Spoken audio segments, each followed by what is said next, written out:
Good morning friends, welcome to my channel Anu की मोहब्बत। और आप देख रहे हैं ब्रोकन एंजल। लास्ट पार्ट में हमने देखा था कि जो हमारी अवनी रहती है वो नैना को बुलाती है और नैना को बुलाकर उसे डांट रही रहती है और वो कहती है कि तुम इतनी बेवकूफ़ी कैसे कर सकती हो, तुम सबके सामने जाकर बयान कैसे दे रही हो, स्टेटमेंट पब्लिकली क्यों दे रही हो, तुम्हारे में अकल है कि नहीं।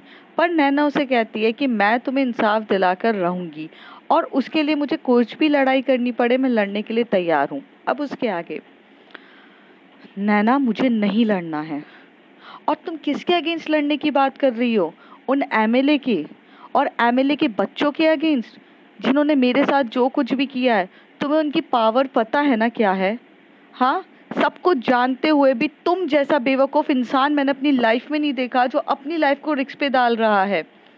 तुम नेशनल टेलीविजन में आकर अपना फेस रिवील कर रही हो और बता रही हो जैसे कि वो लोग तुम्हें आसानी से छोड़ देंगे। जो मेरे साथ हुआ उसको तुम बदल नहीं सकती हो। जो मेरे साथ हुआ है उसको ना तुम सही कर सकती हो, ना मेरे जख्मों को भर सकती हो, ना कुछ कर सकती हो। बस ये जो हरकतें करी जा रही हो ना, इससे बस मेरे जख्मों को खुरेद रही हो तुम। तुम्हें इतनी अकल तक नहीं है कि अपने आप को प्रोटेक्ट करना चाहिए। तुम्हें ये समझ में नहीं आया कि जो मेरे साथ हुआ वो तुम्हारे साथ भी हो सकता है। तुम ये जो हरकत करने जा रही हो, सुपर हीरोइन बन रही हो, इसका अंजाम कुछ अच्छा नहीं होने वाला है। हाँ, क्यों सुपर हीरोइन बनना है तुम्हें? क्या बताना चाहती हो कि मैंने अवनी अवनी सक्सेना को बहुत अच्छे से यू नो इंसाफ दिलाया। I am a very good person, I am the very very महान इंसान हूँ। मैंने अपनी दोस्ती के लिए, अपने इन सब के लिए मैंने बहुत कुछ कर दिया। ये सब दिखाना है तुम्हें? एंड फॉर गॉड सेक मुझे ये सब चीज़ें नहीं देखनी है। तुम्हें पता नहीं है कि तुम किन लोगों के अगेंस्ट। हमारे इंडिया में जस्टिस मिलना इतना आसान नहीं है नैना। जो तुम सोच रही हो कि तुम रोड पे जाओगी, ये चीज़ें करोगी और मुझे जस्टिस मिल जाएगी। हाँ, जिन्होंने मेरे साथ जो हरकत करी है उसके अगेंस्ट चीज़ें मिल जाएगी। अरे तुमने समझ के क्या रखा है? हाँ, अरे इन सब चीज़ों से सिर्फ तुम खुद को खतरे में डाल रही हो। अपना फेस रिवील करके सामने वाले को इनवाइट कर रही हो कि आओ, मेरे साथ जो हुआ तो हुआ, वो तुम्हारे साथ भी वो चीज़ करे। अरे तुम्हें अकल तक नहीं है कोई चीज़ की। एक अपनी बचकानी हरकतें, बच्चों वाली हरकतें होने की भी एक हद होती है। तुमने वो सारी हद क्रॉस कर दी। तुम मेरे जख्म नहीं भर सकती हो और ना कुछ हो सकता है, नहीं कर सकती हो। तो प्लीज ये सब हरकतें करना बंद करो।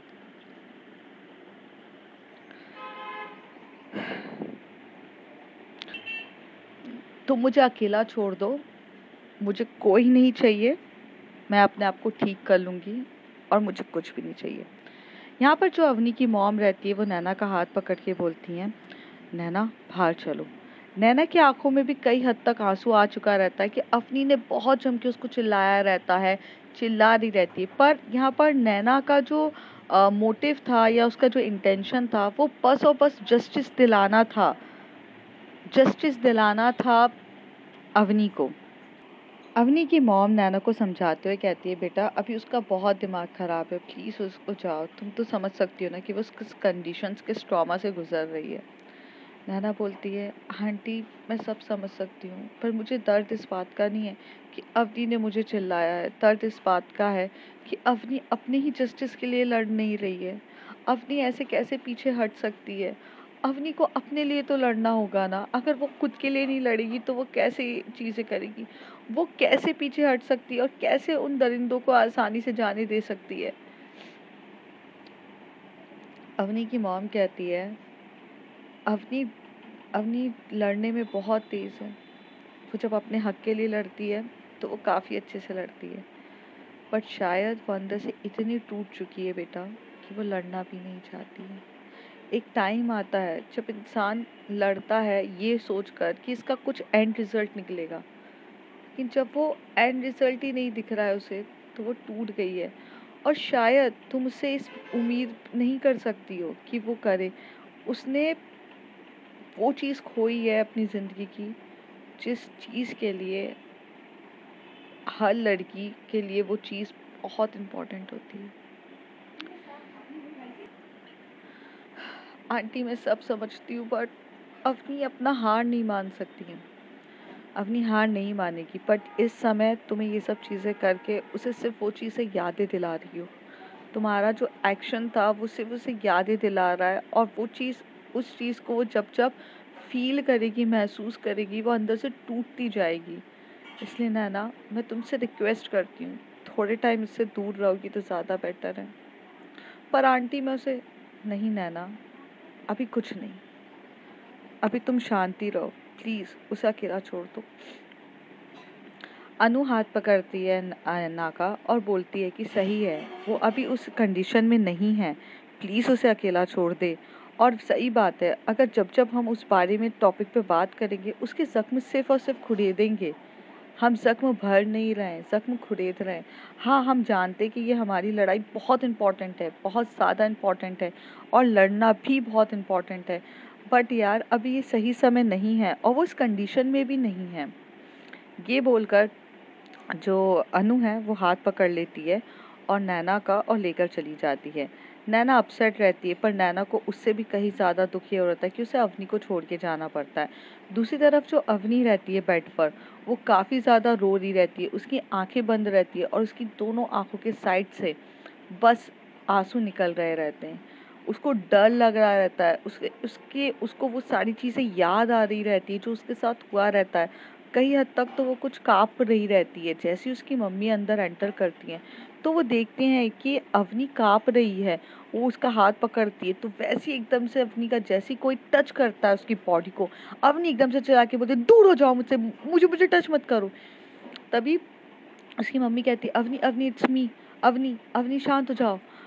वो डर चुकी रहती है, वो सांस लेने में उसे इतनी प्रॉब्लम हो रही रहती है, वो अंदर से इतनी घबराई हुई रहती है। उसकी मॉम उसका पीठ को थपथपाती है, करती, फिर उसे जब इतना ज़्यादा सांस लेने में प्रॉब्लम होती है, जैसे घुटन सी महसूस हो रही है, वो अंदर से डर चुकी है। तभी वहाँ से भागते हुए वहाँ से ना आंटी एकदम से बुलाती हैं नर्स को, और जैसी नर्स लेती है तो नर्स बोलती है कि डॉक्टर डॉक्टर जल्दी से आइए। तो फिर वहाँ पे उनको इंजेक्शन्स लगाया जाता है। जैसे इंजेक्शन लगाया जाता है, अवनी थोड़ी सी शांत होती है और वो थोड़ा सा अनकॉन्शियस मोड पे चली जाती है, मतलब उसे नींद आने लगती है। यहाँ पर जो नैना रहती है वो बहुत हर्ट हो चुकी रहती है, और वो सोचती है कि मैं क्या करूँ जिस तरीके से अवनी को जस्टिस भी हो जाए और अवनी को ये ट्रॉमा भी हैंडल ना करना पड़े, और क्या करूँ। तो वो बहुत सोचती रहती है। अनु के साथ उसके घर तक चली जाती है, अनु के साथ बैठती है, अनु उसे चाय भी ऑफ़र करती है, हर एक चीज़ ऑफ़र करती है, उसे बताती है कि ऐसा है, ये चीज़ें हैं। लेकिन उस समय भी कुछ असर, फिर अनु बोलती है, यार देख, ये सब चीज़ें ना इंस्टेंट नहीं होती है, इम्पेशेंस होकर कुछ मतलब नहीं है, टाइम लगता है। नैना कहती है, आई नो, बट मुझे अवनी का पेन हैंडल नहीं होता है। तो कहती, वो सारी बातें ठीक हैं। थोड़ी देर में अनु और नैना एक दूसरे से बात करते हैं। फिर नैना अनु को बोलती है कि मैं जाती हूँ। तो अनु बोलती है, तू कहाँ जा रही है? तो कहती है, मैं ज़रा अवनी के पास जाती हूँ, मुझे अवनी को ऐसी कंडीशन में छोड़े अच्छा नहीं लगेगा।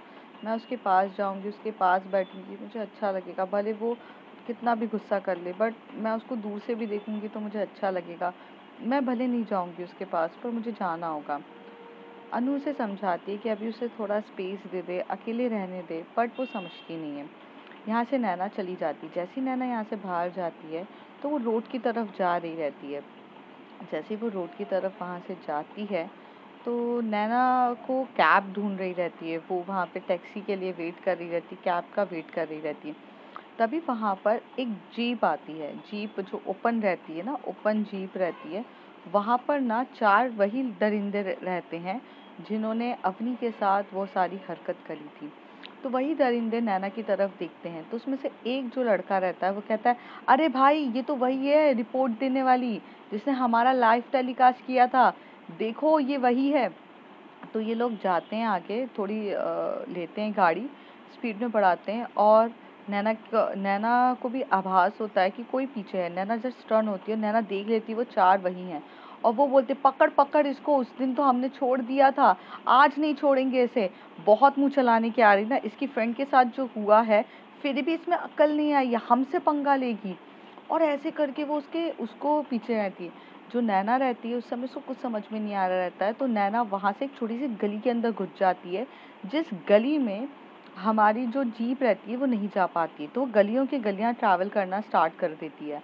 तो उसमें से वो कुछ लड़के बोलती हैं गलियाँ जाएगी कहाँ, ये गली तो आगे जाकर ही ख़त्म होना है, उसको वहीं पर मिलना है। दूसरी तरफ जो अवनी रहती है वो थोड़ा सा अनकॉन्शियस होती है, मतलब अनकॉन्शियस मोड पे रहती है। जब वो जैसी थोड़ा उठती है तो उसे कुछ ठीक नहीं लग रहा रहता है, तो वो फिर से एक बार अपनी मम्मी की तरफ देख के बोलती है नैना कहाँ है। तो अवनी की मॉम कहती है बेटा नैना को तो तुम्ही ने बोल दिया ना कि यहाँ से चली जाओ, तो वो चली गई है। तो पूछती कहाँ गई है वो। तो अवनी की मॉम कहती है मुझे नहीं पता बेटा, लेकिन मैंने भी उसे कह दिया कि यू नीड स्पेस, तो वो चली गई हैं। कहती नहीं मॉम, उसे उसे नहीं जाना चाहिए था, उसकी जान खतरे में है, आप नहीं समझ रहे हो, आपको ये चीज़ समझ में नहीं आई, आपने उसको जाने कैसे दे दिया। अरे मैंने उसे ये कहा था कि मेरे सामने से चली जा, बट जाने को नहीं कहा था। वो जब उसने वो क्या ही बोलूँ, मेरा सर फट रहा है।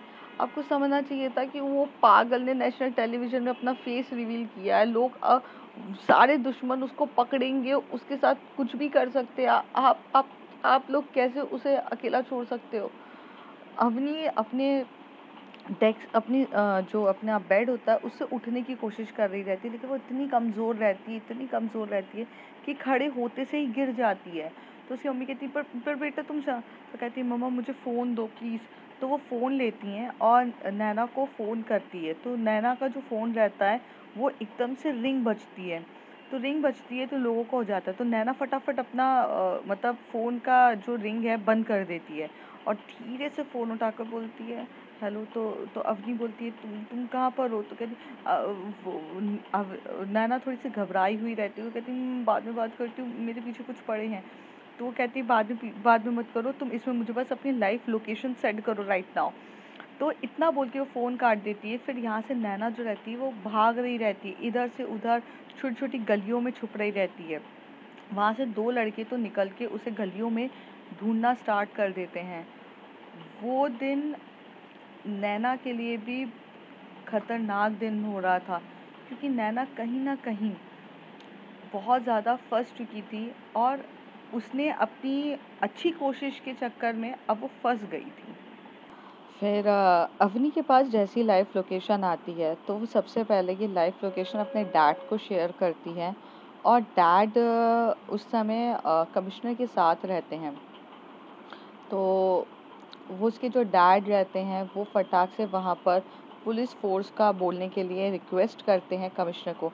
कमिश्नर वहाँ के जितने भी अधिकारी होता है उनको एक बार की चीज़ें बोल देता है, पर तब भी अवनी को कहीं पर भी किसी पुलिस वाले पर या किसी पर भी भरोसा नहीं था। तो वो वहाँ से रोहित को कॉल करती है। रोहित जैसे ही फ़ोन उठाता है तो रोहित को बोलती है कि ऐसी ऐसी सिचुएशन है, मैं लाइव लोकेशन सेंड कर रही हूँ, पुलिस को भी इन्फॉर्म कर दिया है, तुम बस अब नैना को बचा कर लेकर आओ। रोहित भी जैसे ही देखता है तो उसके पास बाइक रहती है, वो बाइक से स्पीड से कट ऑफ करके इधर से उधर करके करीब 15 मिनट के बाद वहाँ पहुँचता है। तब 15 मिनट नैना के लिए काटना मौत से बढ़कर थे। ऐसा लग रहा था कि मौत उसके सामने खड़ी है और वो अपनी मौत से लड़ रही है। उस 15 मिनट में उसे पूरा का पूरी चीज़ें याद आ गई, उतना डर रही थी, उसकी बॉडी पूरी पसीने से भर गई थी, उसको स्वेटिंग इतनी हो जा रही थी, उसकी घबराहट हो रही थी, उसे समझ में नहीं आ रहा था, वो इधर डर रही थी, वो उधर डर रही थी। हालत उसकी इतनी खराब थी नैना की कि उस समय नैना ने वो दर्द को महसूस किया था जो अवनी ने के साथ हुआ है। अभी तक तो नैना के साथ कुछ हुआ भी नहीं था, पर डर और वो होने का डर और वो जीने की चुभन उसे वो पूरा चीज़ का एहसास दिला रही थी कि उसके साथ अब कुछ गलत हो सकता है और इस बार उसे बचाने वाला भी कोई नहीं है। पिछली बार अवनी ने अपनी जान दांव पे लगा दी थी उसे बचाने के लिए, और अब फिर से उसने वही गलती करी है जिसके लिए अवनी उसे बहुत चिल्ला रही थी। थोड़ी देर के बाद वहाँ पर भागते हुए आता है रोहित, और रोहित उसका हाथ पकड़ता है और उसके मुंह पर हाथ रख के बोलता है चुप, और धीरे से छोटी छोटी गलियों से निकाल के उसे अपनी बाइक पर बिठाता है। जैसे ही वो बाइक बिठाकर जा ही रहा रहता है, वहां से वो लड़के उसे देख लेते हैं। सब के सब पीछे पड़ जाते हैं अपनी उनके पास जीप रहती है, जीप को चलाते हुए। अब यहाँ पर तो रोहित की भी जान को खतरा था, नैना की भी जान को खतरा था, और वो गुंडे कोई मामूली गुंडे तो थे ही नहीं। वो मतलब इस टाइप के हैवान लोग थे जो अपने साथ डंडा वंडा लेके सब घूम रहे थे। तो कितनी बार तो उन्होंने जोर से डंडा फेंका, जिस जो एक्चुअल में रोहित को लगते लगते बचा। अगर वो रोहित के सर पे लग जाता तो बाइक स्लिप हो जाती, एक्सीडेंट हो जाता, बट रोहित ने कैसे तैसे अपने आप को बचाया। जैसे ही बहुत ज़्यादा प्रॉब्लम्स होने लग गई तो एक टाइम के बाद पुलिस की कुछ फोर्स आकर दिखी। जैसी वो पुलिस की फोर्स आकर दिखी तो वहाँ दिखने की वजह से वो लड़कों को समझ में आया कि वो वैसे ही पहले एक प्रॉब्लम में फंस चुके हैं, जिसमें उसके डैड ये सब उसको निकालने की कोशिश कर रहे हैं, और अब अगर फिर से फंस गए तो इस बार तो नहीं है, क्योंकि देखा जाए तो अंडरग्राउंड हो चुके थे।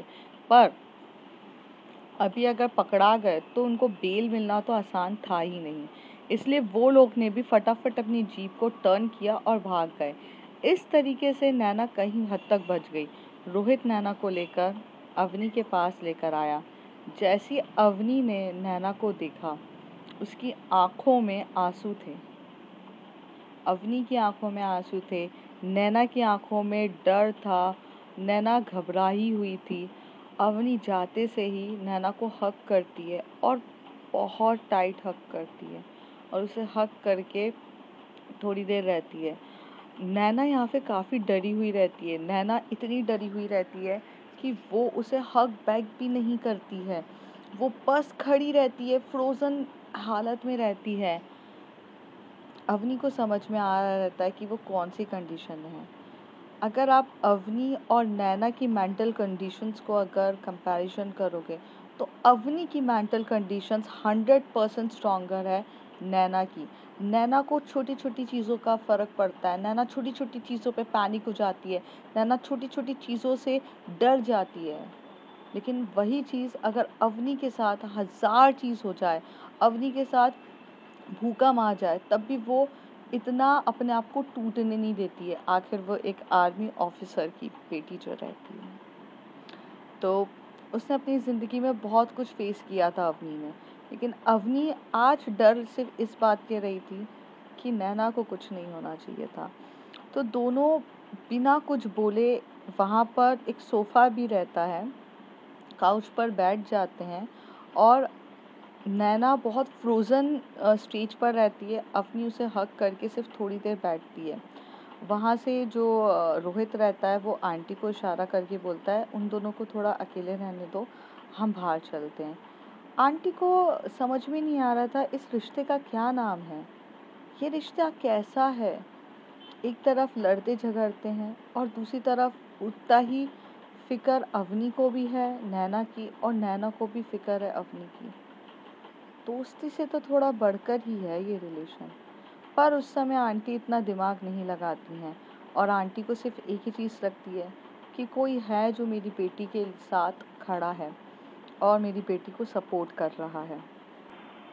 जब नैना थोड़ा सा रिलैक्स होती है, वो अवनी की तरफ देखती है, तो नैना की आंखों में से अब आंसू आ रहे रहते हैं। अवनी उसके आंसुओं को देखकर समझ तो रहती है कि ये क्यों रो रही है, पर वो बहुत साइड से उसको हक करते हुए बोलती है, नैना सब ठीक हो जाएगा, डरो मत। नैना एकदम से उठती है, अवनी के लैप्स पर अब उठती है, सामने बैठ जाती है अपने नीज के ऊपर, और अपना सर उसके लैप पे रखती है और बहुत ज़ोरों से रोती है। इतना ज़ोरों से रोने लगती है कि अवनी को भी उसका रोना समझ में आ रहा था। वो बहुत रोती है, बहुत रोती है। उसका रोना इतना चीख-चीख के हो रहा रहता है कि वहाँ से आंटी तक आ जाती हैं अंदर की तरफ, और देखती हैं कि क्या हो गया। उन्हें ऐसा लग रहा था कि अवनी रो रही है, लेकिन वहाँ पर जब वो देखती है नैना से, तो अवनी अवनी अपनी मॉम की तरफ देखती है और इशारों में कहती है कि आप जाओ, मैं हैंडल कर लूँगी। तो वो कहती है कि क्या हुआ है? तो कहती है आप जाओ।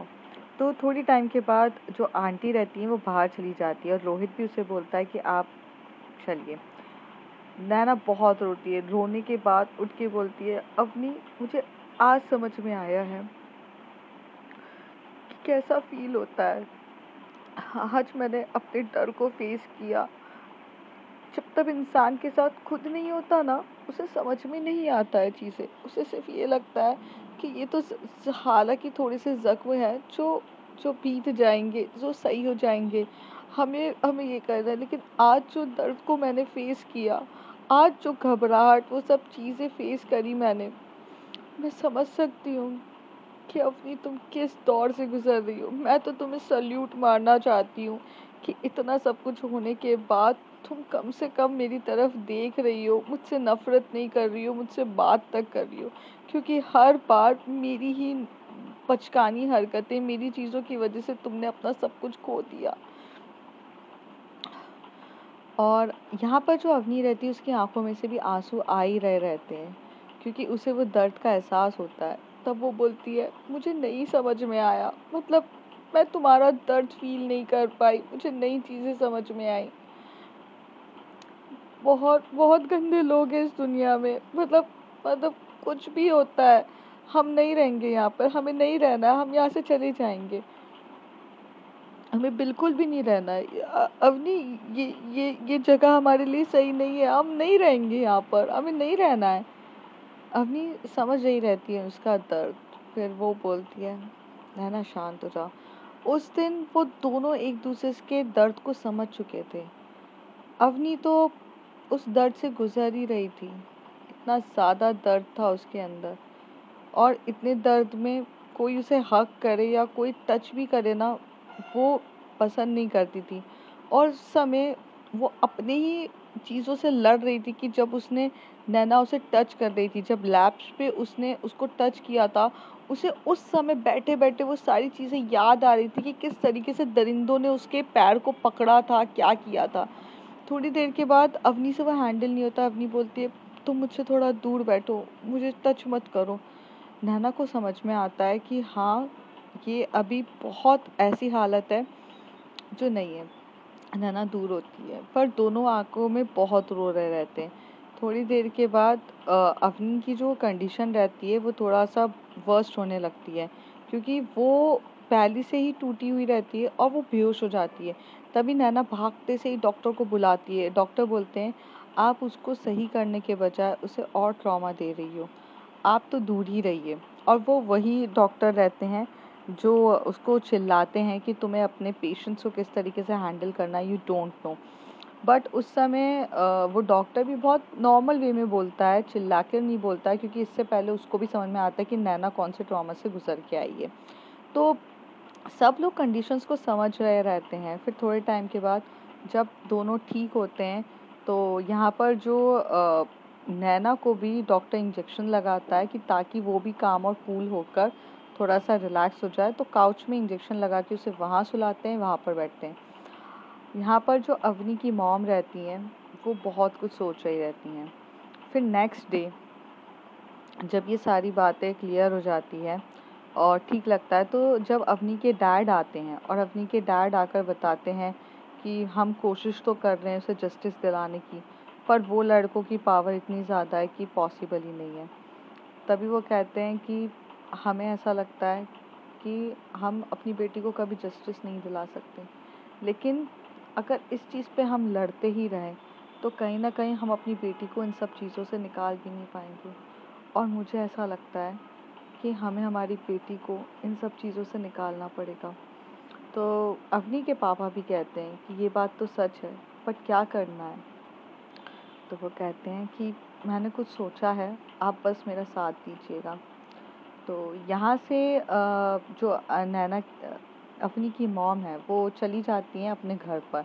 जैसे ही वो घर पर जाती हैं और चीज़ें देखने के लिए, कुछ बात करने के लिए, वहाँ पर वहाँ के जो लोग हैं, जो पूरी कॉलोनी के लोग, जैसे ही आंटी अंदर ही आती हैं सब लोग उस बारे में बात करना स्टार्ट कर देते हैं।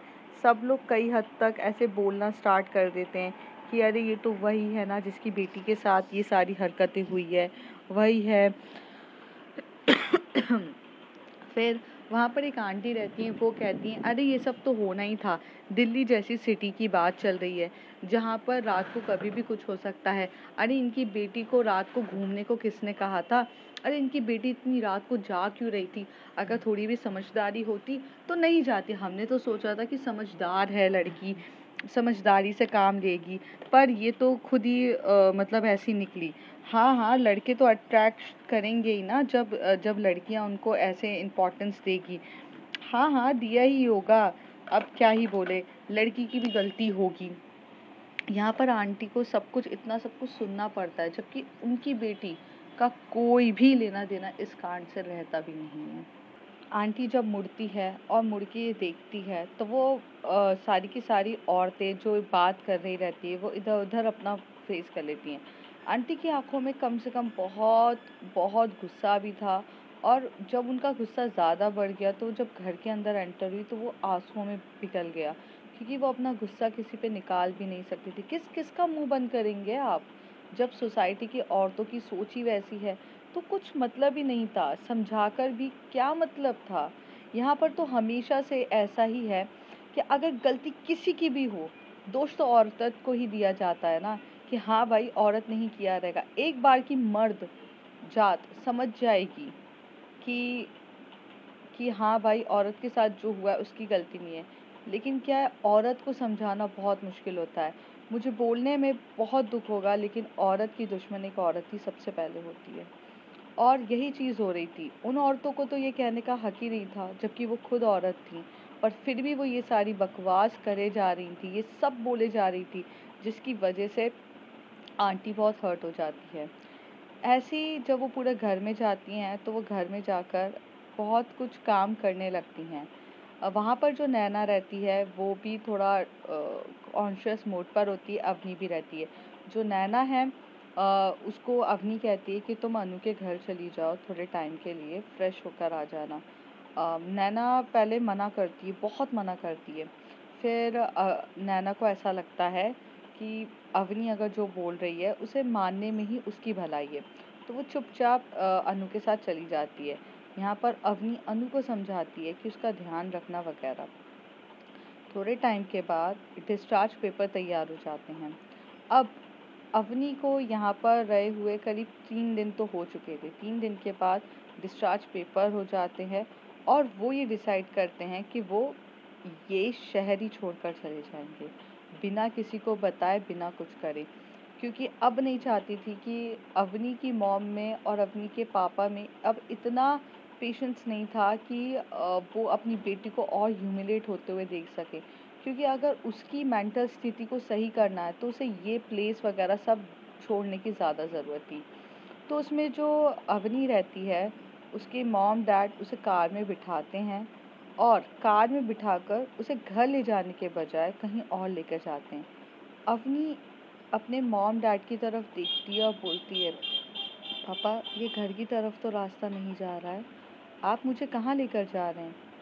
तो अवनी के पापा टर्न होके बोलते हैं, बेटा हम ये दिल्ली छोड़ रहे हैं, हम यहाँ नहीं रहेंगे। मुझे ऐसा लगता है यहाँ रहना सही नहीं है और चीज़ें ठीक नहीं हैं, बिल्कुल भी ठीक नहीं है, हमें यहाँ से जाना चाहिए।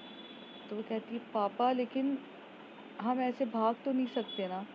तो उसकी मम्मी कहती है, बेटा रहकर भी कुछ कर नहीं सकते हैं, भागना कभी कभार अगर जंग जीतनी हो और उसके लिए अगर जंग से बाप चले जाना, रणभूमि से अगर चले जाना कोई गुनाह नहीं होता।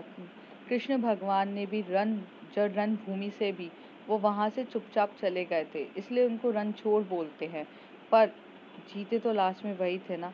अगर लड़ाई नहीं करना चाहिए हमेशा, कभी कभार पीछे कदम करने में भी भलाई होती है।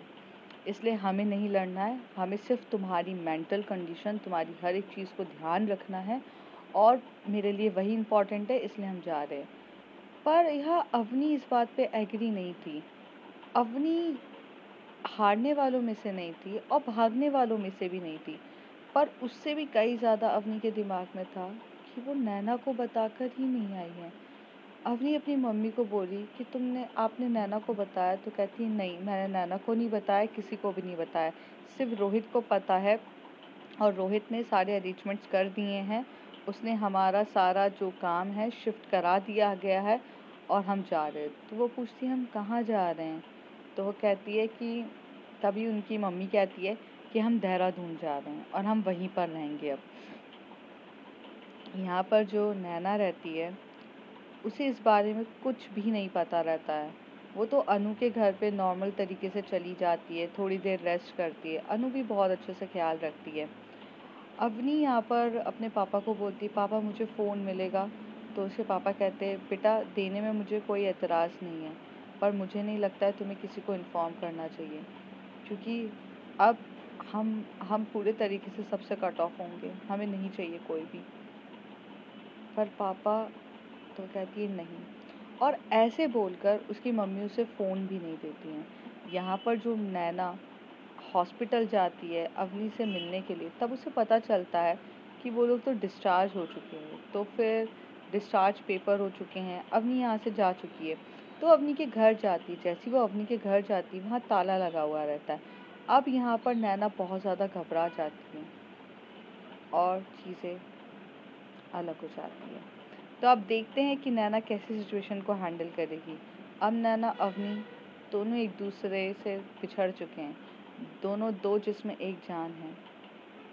अब पहली बार दोनों अलग हुए हैं, तो क्या रिएक्शन होगा?